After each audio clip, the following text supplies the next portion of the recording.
Little storyteller. Whiskers, the cat, had sparkly green eyes and soft gray fur. She loved playing with her toys, especially her fluffy purple mouse. Blue the dog was big and golden, with floppy ears and a wagging tail. He loved chasing his bright red ball. Today Whiskers had a special board on the sunny rug in the living room.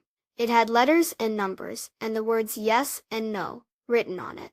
This was Whiskers' talking board. She thought it could help her talk to her friends, who were cats in her dreams. Whiskers nudged a little heart-shaped piece of wood on the board. "This is the planchette," she purred to Blue, who was chewing on his red ball nearby.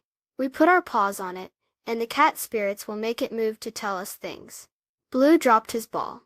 He tilted his head, his floppy ears swaying.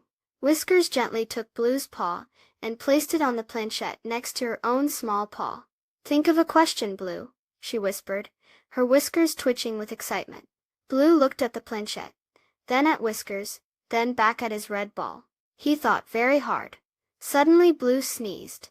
His big sneeze made the planchette slide across the board and point to the letter B. Whiskers giggled. "Maybe the cat spirits are saying bald because you were thinking about your ball, Blue." Blue wagged his tail happily. He liked his ball very much. Whiskers smiled. "Maybe the talking board works best when we think happy thoughts together." Blue barked softly in agreement. They both put their paws back on the planchette, this time thinking about playing together in the sunny garden.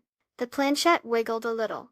Maybe it was magic, or maybe it was just fun to play together. Playing together always made them both happy.